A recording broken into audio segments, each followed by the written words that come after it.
Olá, vamos dar continuidade ao assunto de internacionalização, falando agora da internacionalização de organizações. Quando nós falamos de organizações, elas podem ser públicas e privadas, mas o foco desse vídeo vai ser a internacionalização das organizações privadas, certo? Existem o que chamamos de estratégias de internacionalização. Mas antes da gente entrar nessas estratégias, é importante entender os benefícios da internacionalização. Uma coisa que muita empresa pergunta com relação ao comércio exterior é: por que é que eu vou ou devo me internacionalizar e investir no comércio exterior se o mercado brasileiro é tão grande e se eu preciso de um esforço muito grande para dar conta do mercado interno?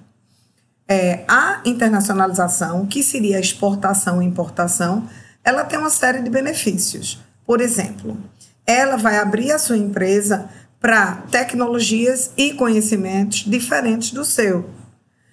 Um cliente de outro país pode lhe pedir uma maneira de fazer o seu produto, ou um detalhe no produto, ou um ajuste no seu serviço que você não tenha pensado antes. Tá? Eu vou falar bem rápido de um exemplo. Existia um consórcio de exportação de moda praia e um cliente questionou sobre as embalagens, porque ele queria que fossem embalagens ambientalmente responsáveis. E aí a embalagem de biodegradável, ela se desfazia muito rápido na época, porque isso já faz uns 7 anos. E no final das contas, a solução foi usar um saco plástico daqueles que tem um zipzinho, né, um ziplockzinho, que seria reutilizado pela pessoa para guardar alguma coisa depois, mas fazer furos nele para que esse saco, o grandão, não asfixiasse nenhuma criança. Então, uma coisa simples, usar um saco diferente que tinha um custo mais alto, mas iria ser reutilizado pelo cliente e não ia estar poluindo tanto. Isso é um exemplo só, tá? Mas, então, os benefícios são troca de conhecimento, troca de tecnologia, melhoria do produto, conhecimento de novas tendências de outros mercados, melhoria da capacitação das pessoas que trabalham na empresa, o câmbio, se o real está valorizado ou desvalorizado, a moeda do país que você está negociando pode estar do outro lado e equilibrar para você isso daí. Se o mercado interno brasileiro está em crise, o mercado do outro país pode não estar. E outra, para certas empresas, redução do impacto da sazonalidade. Moda praia, que eu falei, ela produz muito dos meses de setembro, outubro até fevereiro, ou nem até fevereiro. E ela vende muito dezembro, janeiro, fevereiro, aqui no hemisfério sul. Mas no hemisfério norte, o verão é no meio do ano. Então, uma empresa de moda praia que consiga ter clientes no hemisfério norte, ela vai ter como organizar melhor sua produção e não ter uma flutuação de mão de obra, contratar e demitir. Por quê? Num período do ano ela vai estar produzindo para o hemisfério sul, no outro período do ano ela vai estar produzindo para o hemisfério norte, certo? Então, redução do impacto da sazonalidade, melhoria da organização da produção e várias outras coisas, tá? Se a empresa não decidiu ainda que estratégia de internacionalização ela vai utilizar, o primeiro passo é começar a ajustar a sua comunicação. Por exemplo, o site de sua empresa está só em português ou está em outros idiomas? Eu estou falando site porque o site ele ainda é considerado o cartão de visita. A primeira coisa que se faz ao pesquisar uma empresa é ver se ela tem site. Como é o site dessa empresa? Principalmente se a gente está falando de business to business, ou seja, de negócio a negócio.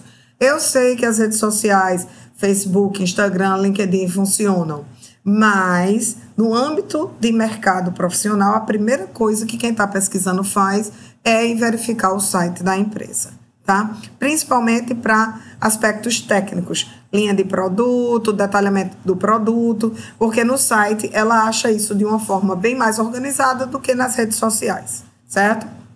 Então, o site da empresa está em outro idioma, pelo menos em inglês, ou inglês em espanhol, ou inglês em mandarim, ou em outro idioma que tem interesse? Existe uma pessoa dentro da empresa que, ao você receber um e-mail em outro idioma, ela possa responder para você? Esses são passos simples. Você organizar um material seu explicando o que é a sua empresa, o que é que ela faz, sua linha de produto, e fazer isso em outros idiomas para poder responder aos contatos que você recebe. Ou traduzir o seu site e deixar já ele apto a responder as perguntas automaticamente à medida que a pessoa entra no seu site. Então, primeiro a empresa tem que entender os benefícios da internacionalização e estar disposta a se internacionalizar, começando pela sua comunicação externa, se ela existe em outros idiomas ou não. Infelizmente, aquela lenda de lucro rápido, de quando você exportava, você ganhava muito dinheiro, ela já não existe. Existe uma competição muito acirrada no mundo todo. Existem países fabricando absolutamente tudo que a gente fabrica. Nós temos que ter diferencial nos nossos produtos e temos que competir com a qualidade, com o atendimento, com a confiabilidade, em outros aspectos. Então, você vai exportar ou você vai importar, porque você vê o benefício disso aí. É óbvio que tem um lucro, que tem uma vantagem financeira, mas não é a regra do lucro máximo. Você não vai conseguir tirar de uma exportação o lucro máximo que antes, há 15, 20 anos atrás, se conseguia, certo? Então, entenda os benefícios da internacionalização para a sua empresa, faça um esforço para adequar as linhas de comunicação da empresa para atender ao mercado exterior e comece a estudar como é que você vai se internacionalizar, tá? Que linha de produto lhe é mais adequada?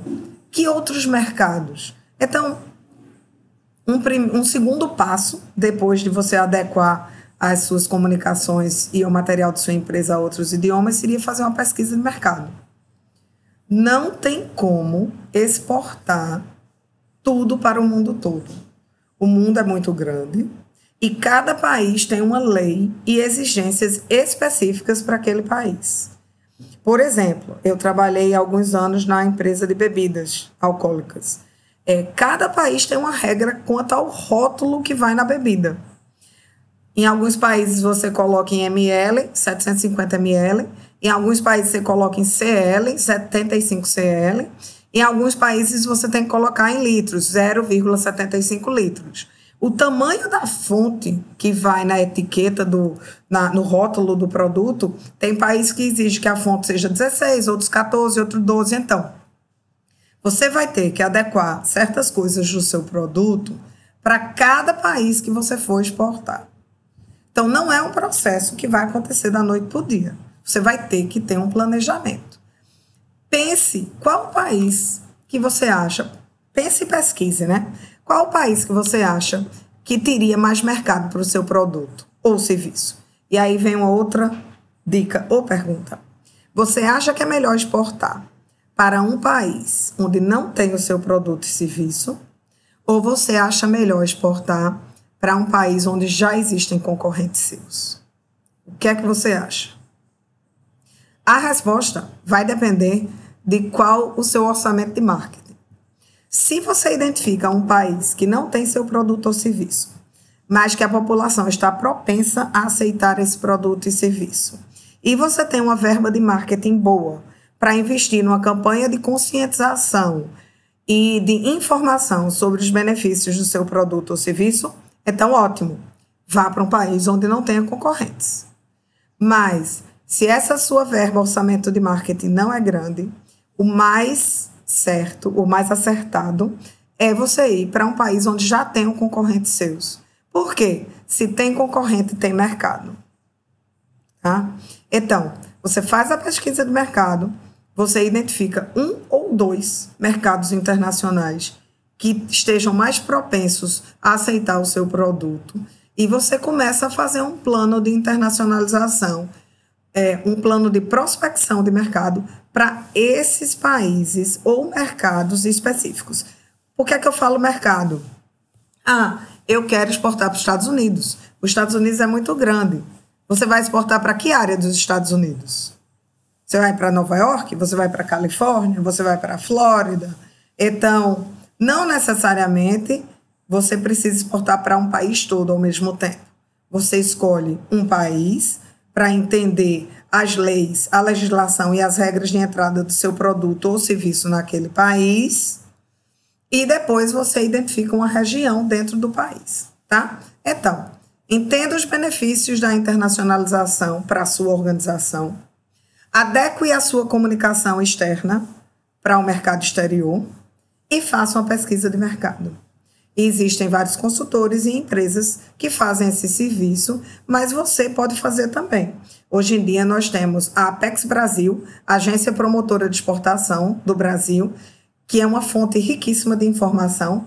Ela faz pesquisas pelo mundo todo, tem centro de distribuições e toda uma equipe que ajuda ao empresário brasileiro a obter a informação necessária para se aventurar no mercado internacional. Então, busque informação. Ministério das Relações Exteriores, Ministério do Desenvolvimento Internacional e Comércio, o MDIC, e a Apex são grandes fontes de informação. Pesquisem, certo? Daí, no próximo vídeo, eu vou falar para vocês de alguns aspectos legais. Decidiu internacionalizar, exportar, importar, o que é que você precisa fazer? Vamos falar de Siscomex, Receita Federal, NCM, que é a nomenclatura comum do Mercosul, e quais os passos para você começar essa caminhada de internacionalização.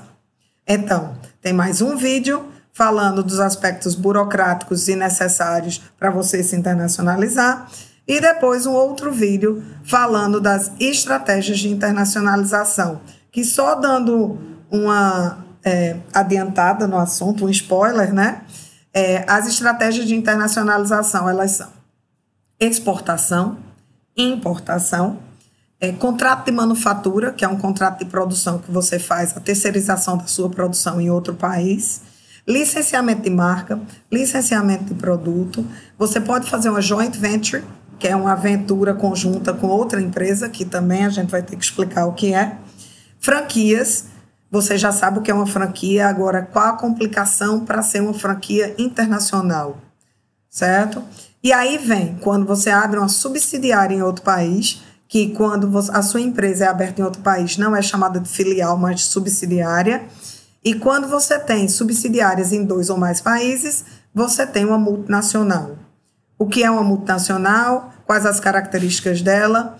O que faz de uma multinacional uma transnacional? E as estratégias de fusões e aquisições de empresas que são muito praticadas pelas multinacionais e transnacionais.